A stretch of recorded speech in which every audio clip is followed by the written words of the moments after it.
Okay, not so much wind today here in Pozo, but I have noticed the Patrik boys rigging up a new sail. And I have seen some information about this sail, so we're going to catch up with Mr. Simon Tula and Sammy Ferraro.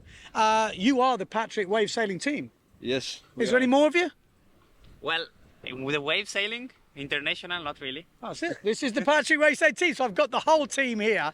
We've got, well, I've just seen you rigging up a 4.8 in Pozo. Yeah. How many times you rigged a 4.8 in Pozo? I think maybe first time today. Exactly. So it's a brand new sail. I've heard this is yours, Sammy. Yeah, this is my sail, and I was rigging it, but the wind is already picking up.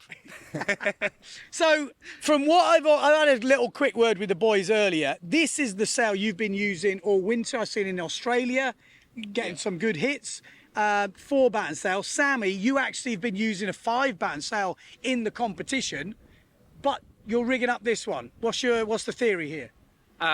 First of all, I received the sails, this one super late when he came, so I didn't want to change in competition. But I'm planning to use the big sizes of the 4-wave LTD, this one. And the small sizes, I'm probably keep using the 5 buttons. So using the 4-batten is kind of the big size, a bit more power, a bit more drive. And then the 5-batten, the smaller ones, maybe more control? Absolutely, yes. The 5-button feels stiffer. So maybe for me, in Pozo, with strong wind, is going to be a bit better. While for the big sizes, I think these sails are going to work amazing. Yeah. Well, we just finished the competition. What final result? What did you get? Not really good. Not happy? Not really happy. I sailed one good hit in the double elimination, where I had like 18 points something, and I got unlucky because the other guys beat me in the first round with that. So okay. Yeah, that's competition. It's tricky, isn't it? Because it really does depend, you know, who you get in the draw. But I saw you obviously training before. You got some moves. I got some moves, yeah. I show also some moves in competition. I'm happy I landed like a goiter and 360 in competition, so yeah, I'm quite happy for that.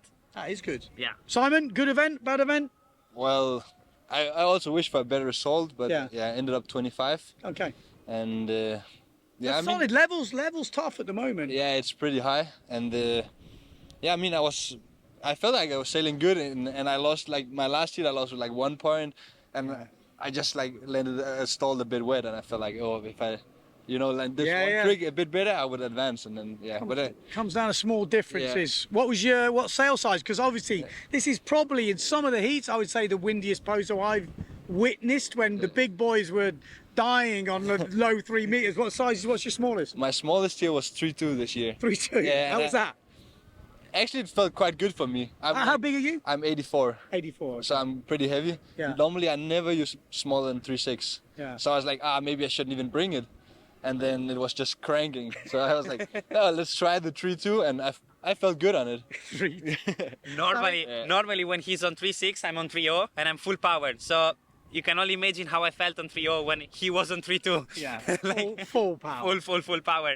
Okay, well, we're going to talk about the 4-wave, a bit like if you've seen the Deafy Wind videos. Like I said, I saw them rigging it up, and I did notice a few things. So let's talk it through. Simon, this is, you know, you've been using this pretty much all winter.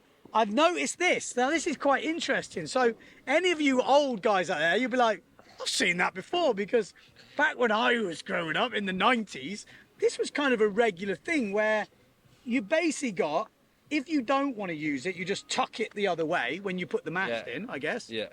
And what's the idea? Bringing this back, I guess? Yeah, so, I mean, I'm not from the time where you had this last time. So it's new for you. It's new for me, exactly. But the thing is now, in the whole area here, it gives a lot less stretch. So when like the sail is powered up, the whole whole part is... Yes, there's hold there from this. Otherwise, it's just... That, and especially when you have like quite a big diaphragm panel. Yeah, because this is kind of that stretch a lot. So if you'd only like have this part of it's the loft pot, the boom cuts out. Yeah. So that's it. Yeah. Yeah, and so I mean you can see that, because this bit here you can see the give. There's a bit of wind. It is Pozo. It's light winds, but it's still probably 20 knots.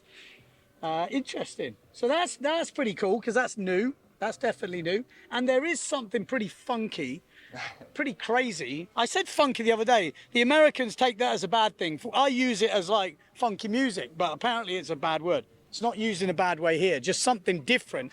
On the clue here, check out this thing. I don't know if you can see it. Maybe you have to take the outhaul off because it's kind of hidden under the outhaul. I actually didn't realize you could use it as a clue hole. So this, which is like a detachable, I thought it was a detachable eyelet, but apparently, tell me what it is. It is actually. But it's a detachable eyelet, but it has a function. Yeah. So what we can do is release this webbing while screwing this out. And then you put that back in, like this.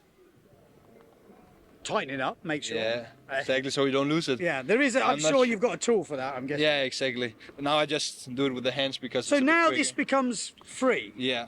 So this, and what does that do? I would like I just. Yeah. Close the outhole once again. Wait. We're in this. Good old Pozo. This is the light wind day. Oh. It's interesting because at first I didn't even think it was an eyelet. I actually thought it was just a way to change the sail. But actually you use it in this as an eyelet. Okay. Yeah. So what it does to the sail is it gives a lot more twist from, you see like this webbing going all the way up to the top. So now the whole piece of the sail is like twisting this, you mean this sort of Yeah. power line? Okay. Yeah. So that's kind of directed at that, which obviously gives you a looser... gives a more twist in the sail, okay. And that's gonna feel the sail a bit more like free. And maybe if you go like clue first and it's strong, it also open up a bit better, so you it's easier to control. Okay, so is it a lighter riders that use that? Do you use in that? Like, did you use it here in Pozo? No, I didn't use it here. Okay. And the reason, I mean, I like when you do this, you also lose a little bit of like the power in the top of the sail. Okay. So that means for me here in Pozo, you actually want to have a little bit of downforce in the sail because it's so choppy. Okay. So that's why I like to use it close to it, even though it feels a bit more powerful. So it loosens up the nose a little bit. Yeah, it gets it a bit freer. Yeah, exactly. So if I should use it, I would probably use it a bit lighter wind, and more like surfing, like for. So do you think it gives you less power, or is it more just a feel thing? No, it doesn't give like less planing power and stuff like that. It just moves the power a little bit more to the front of the sail, and then a little bit away from the top. So riding, more riding. Yeah, I would definitely use it if I wanted to. If my focus was like pure surfing, even. Okay, yeah. Interesting. And there's two eyelets, so we've seen this on the Goyas actually for a few years now. Do you use the bottom eyelet, and that has a similar effect, I'm guessing? Or... Yeah. No, I mean, when you have this system now, if I go down to this eyelet, it basically have the same like. Okay. It doesn't really change. It's just better for if you are like a lower person, you know, in the height. So this is more as a height. Yeah. Sort of Instead of you. Yeah, exactly. Okay. Interesting. Also, I have noticed this.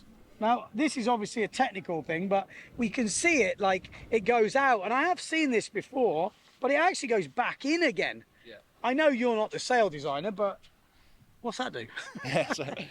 So that kind of piece where the sail goes out gives a lot of like pumping. So while if you want to catch, this sail is really, really nice for like light wind, as again, Sammy wanted to use it as, because you can pump a lot with it.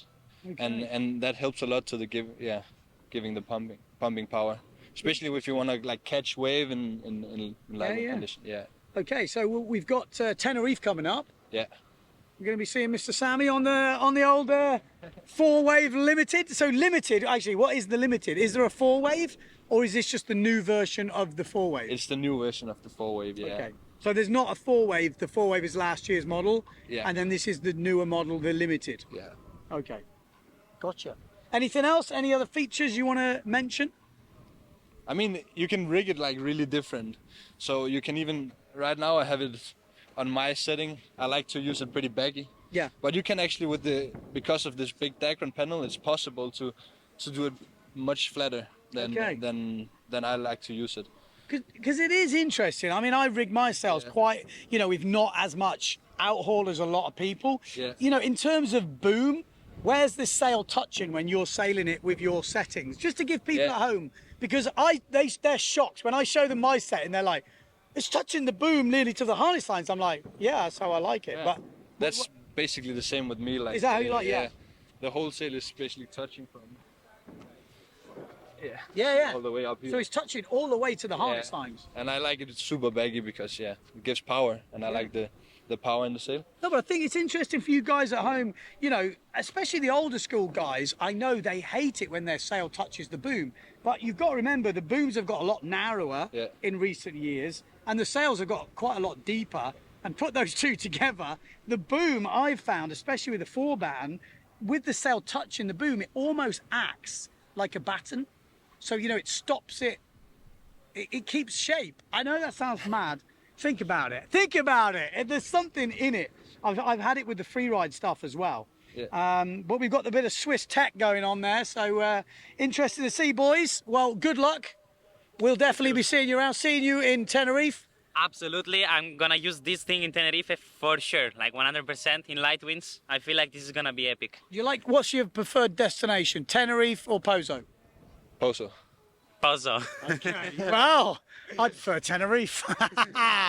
No, I just like a bit of wave riding, a bit lighter winds. Although Tenerife can be windy. Have you seen this video by Tenerife? If not, the results are already out. So thanks for tuning in. See you for the next one.